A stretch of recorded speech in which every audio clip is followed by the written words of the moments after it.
Okay. Okay. All right. So what I'm going to do, I will create a project. We'll call it Norseman. We'll call it Norseman, and we'll say, let's call it Norseman 2016 on 4/26. Now, I have a pre-release version, so if something doesn't work, don't get discouraged, because your version is different than mine, the one that we can look at it right now. But the one which will ship is not the same as I have. So three things here. Actually, two things probably important.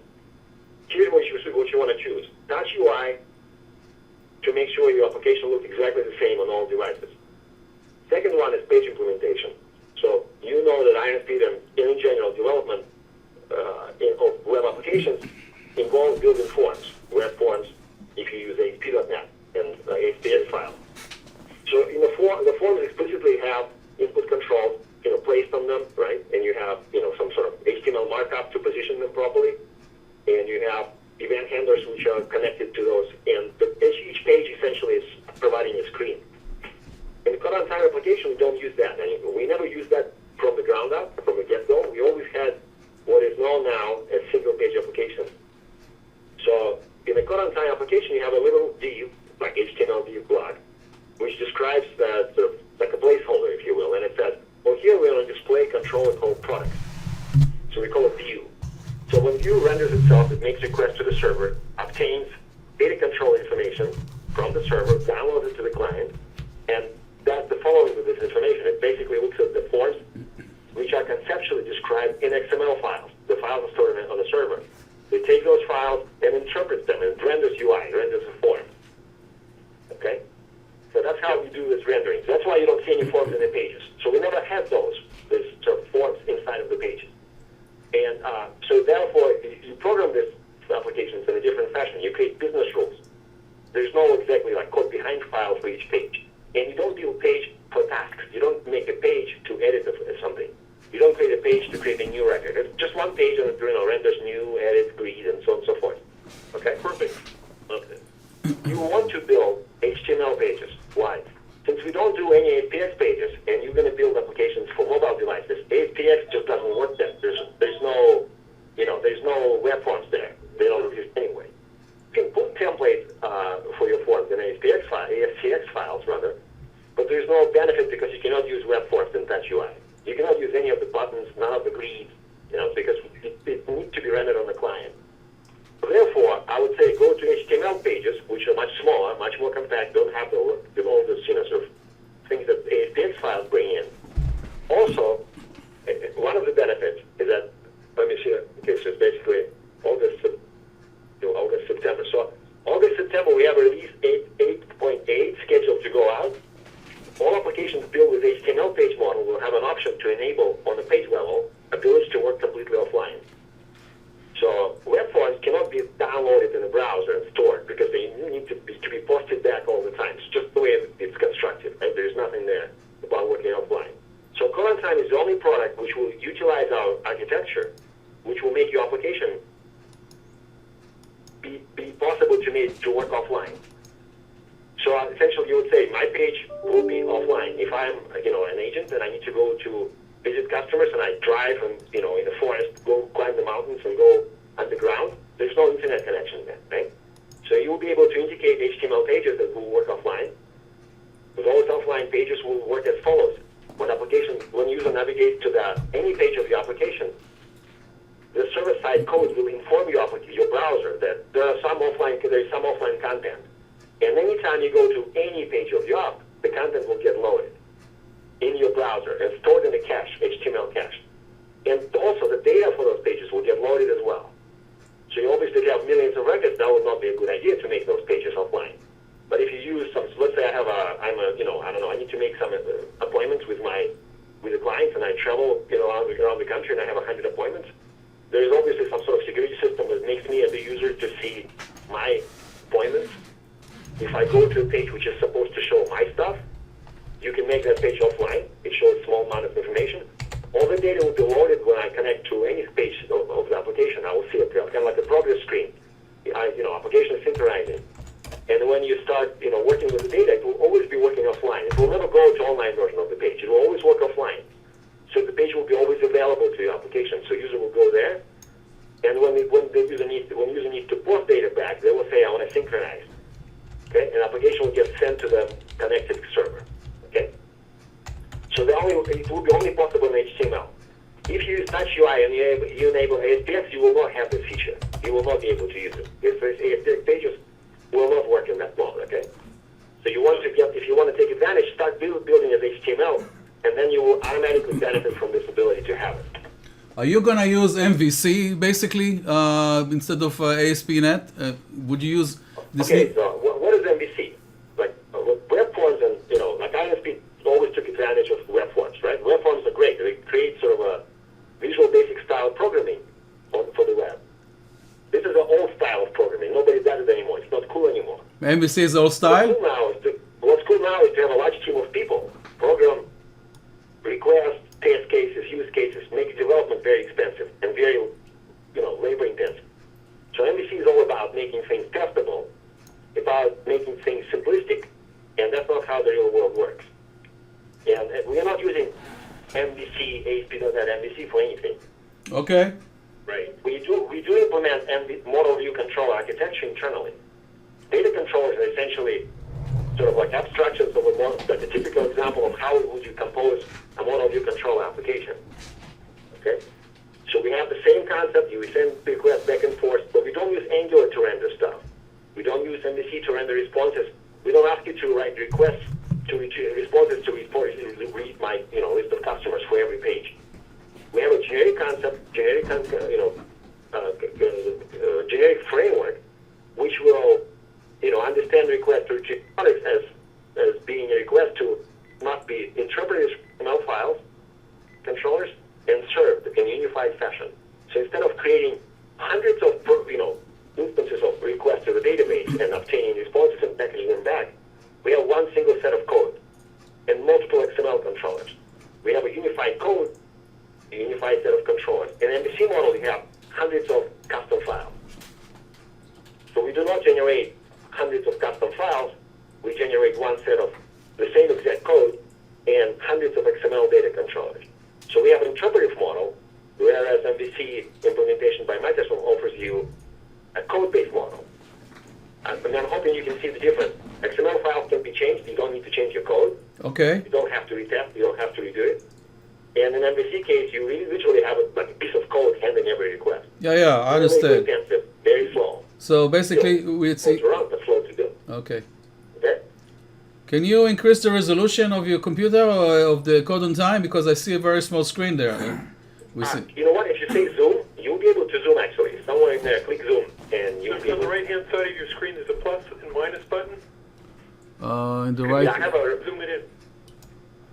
Yeah. Okay, I see. Yeah, zoom in. I'm not going to make it larger. I generally make it like that size. I generally make it larger. You can zoom in easily. Right. So what I'm going to do now, so let's just kind of go ahead and do something, and we'll discuss things as we go, okay? So a single page app, HTML, that's what I would recommend if I would do application, and Touch UI. Okay?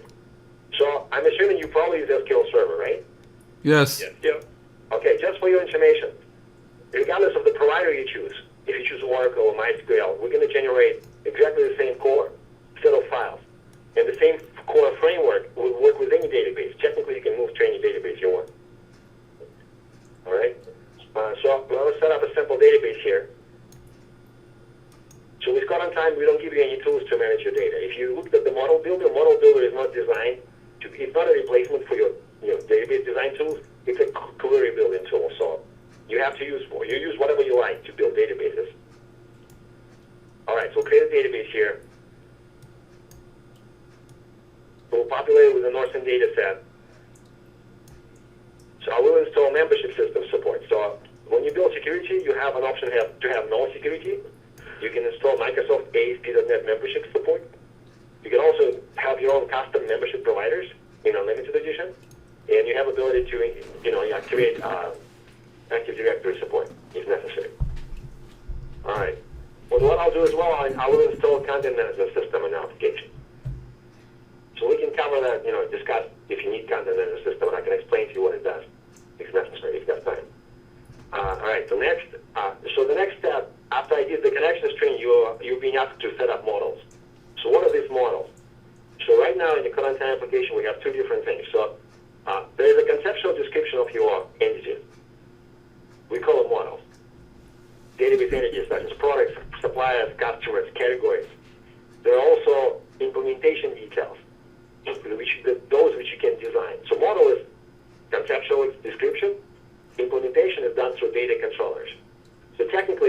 real-time application. If you were to set up a model, we could potentially generate MVC applications. We could potentially generate MVC applications from your models. But we are not going to do that because it's really doesn't give you much benefit. You don't really gain anything from having MVC. Can I ask a question? Yeah. Do you typically create a model for each entity or each table in your database, or what? You would need to create, if you have to access data, you would have to create a model For each table. for each table, yes. Okay. All right, so let's just build a few models now. So I'll set up products model, right? All right, so the model builder comes up. So model builder offers several options, right? You have ability to set up the model. Visually, you have like a little diagram here representing a visual representation. It's a visual representation of a query to the database, the list of fields that you have. So for products, we're going to get product ID, product name, supply ID. Supply company name is borrowed from supplier's table. Application can see that right away because you have a foreign key. If you don't have a physical foreign, Is it matching on the foreign key constraint or on the name of the table, name of the on column? the foreign key constraint, you can also set up your virtual primary key, virtual foreign key. Yeah, because we use the primary. Yeah, that's great because we use the primary key as PK, the foreign key we put is FK, so you look as a constraint. That's great. So it doesn't look at the keys. Constraint, right. Yeah. Okay. Category name, so all this stuff is here. So if I want to put something in, I can, spread stuff around, set up, let's say I take from supply, I want to take country. So I want to know where my products are coming from. I like cheese from France. So I put here country. I want to know what is this kind of cheese is it. So you can see it comes up right here, right? So basically that sort of stuff. So you can look at the query, what it looks like when what's going to be a part of your application. So this is a kind of a query which will be actually included in your data controller. We never run this query as is. We never run this query. We actually, you can see here's the joint data, information about supplier company name right here, right? And information about the category name from categories. We always do left join. Why do we do left join? Because let's say you have a product and there's no category. You have a non-mandatory foreign key. That means field may be blank, right? The field may be blank. And if you make a query that then and you make inner join, then this record will not show up. So we always show all products. That's why we make left join. Okay. If you look at the data, you can get a preview of your data. You can see a raw data set, right? You see like a couple of fields that selected here displayed as, grayed out. It's kind of like, description of what you're looking at, product ID, product name. You can see that we actually pick up both, again, supplier ID and supplier company name. So we don't make additional requests to obtain information about a supplier. We do it at once. That's why we have these joint tables, right?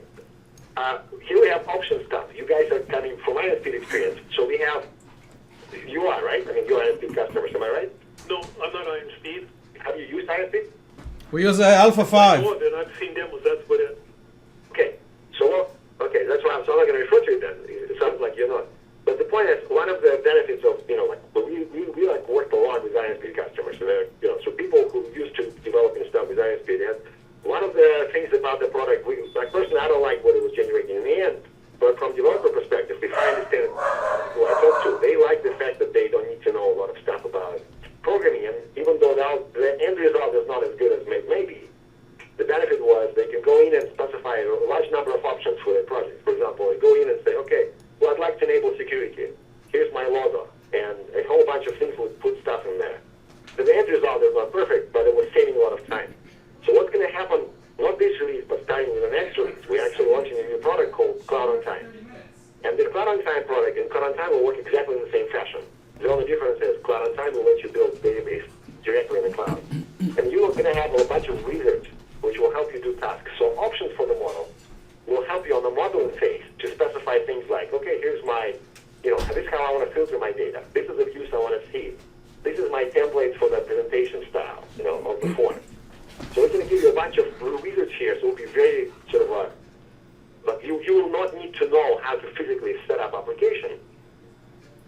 And whatever you need to do now in a designer, we'll cover that with wizards. This is coming up in May, end of May, okay? Okay. So this option stuff doesn't have anything, but basically the idea of options is to, when you define the product, you say, this is my preference, how I want products to be sort of implemented. Think of it this way. This is your design, this is what my data looks like, this is the query that I can understand.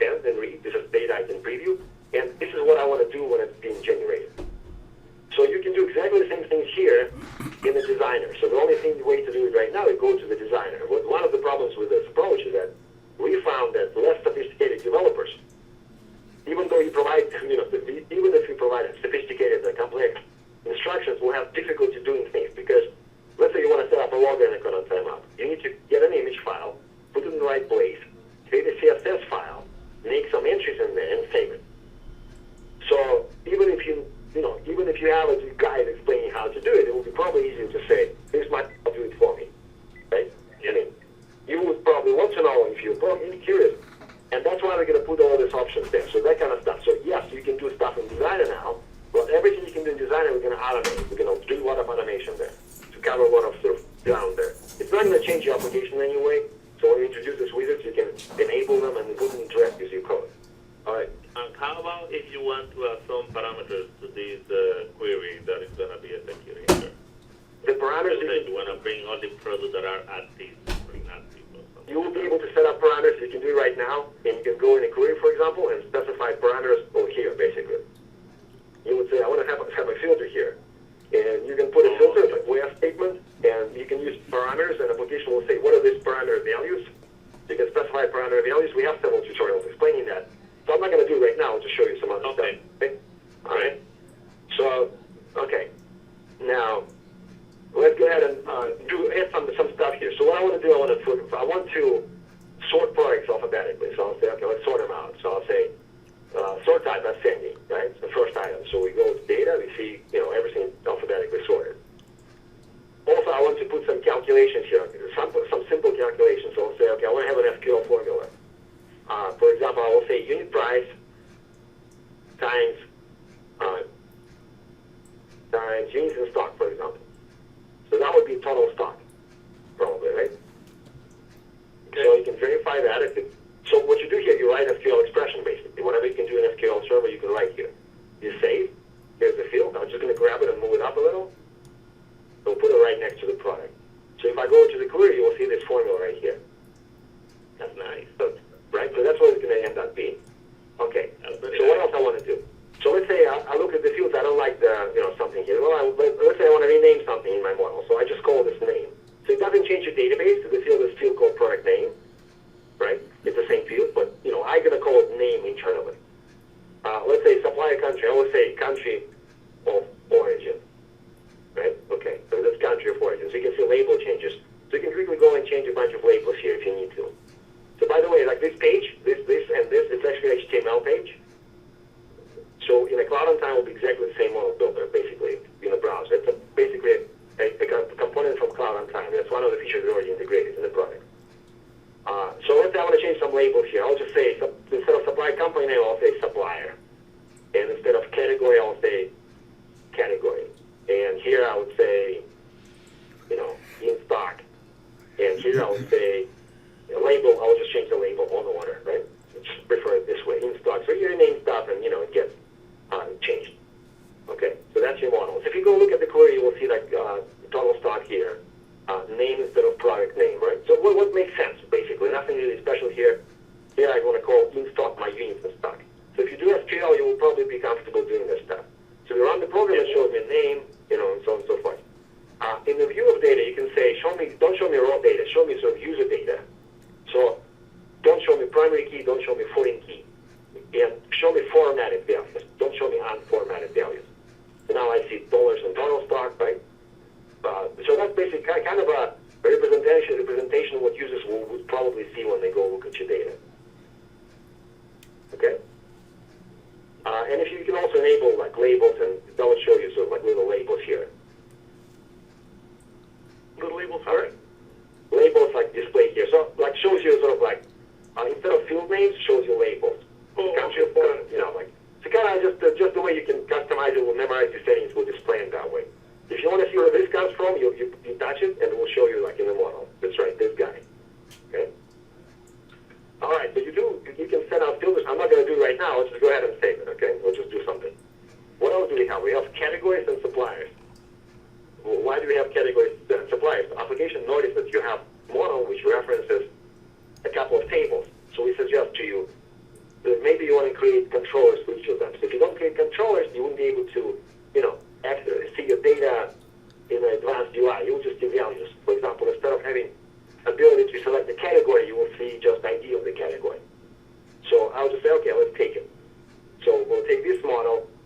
really much to do here. I will say make it alphabetical.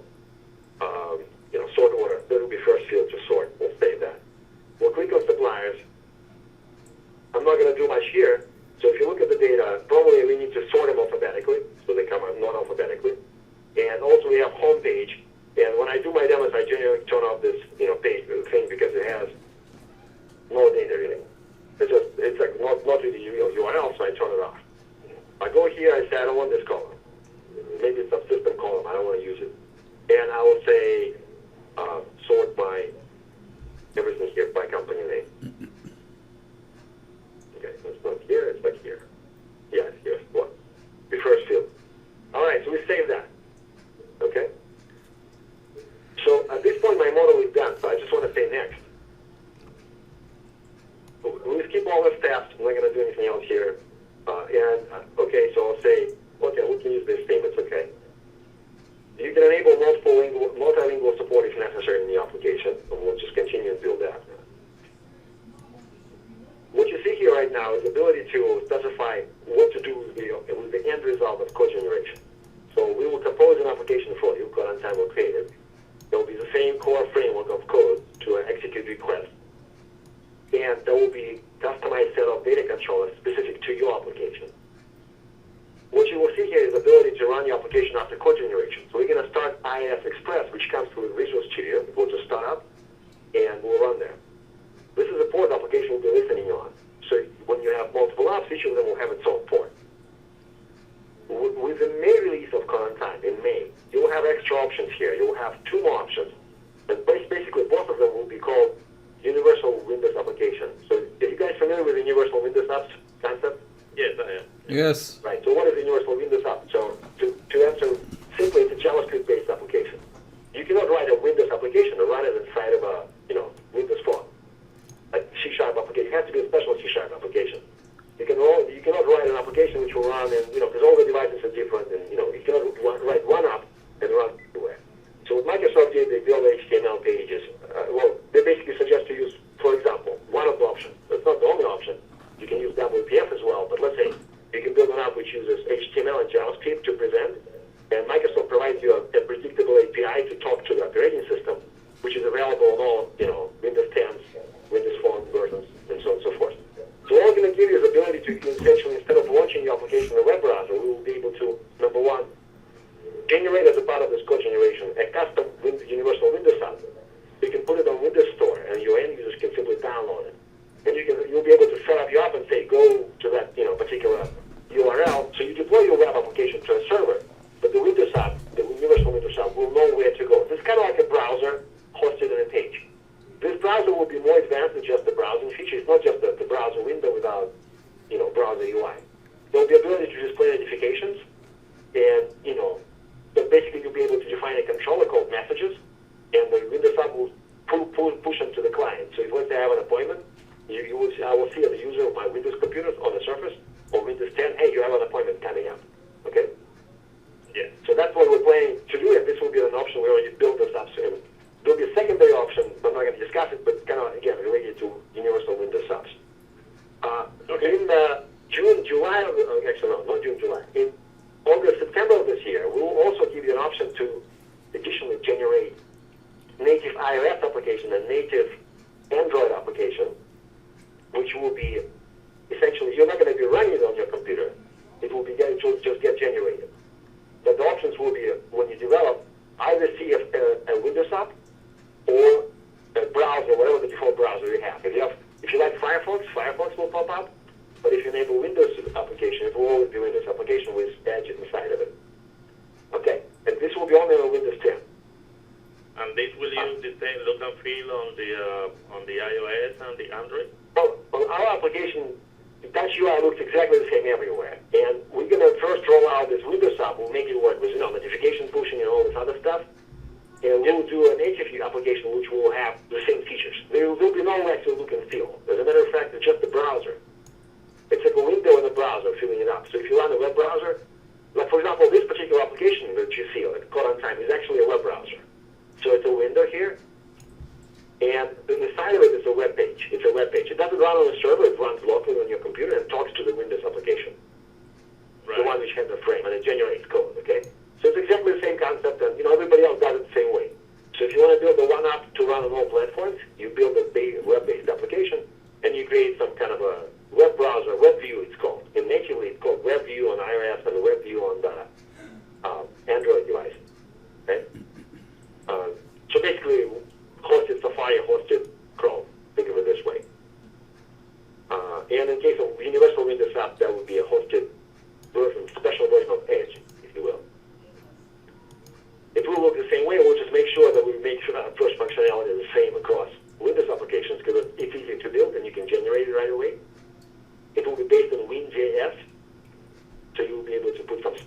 ArcGIS if you need to.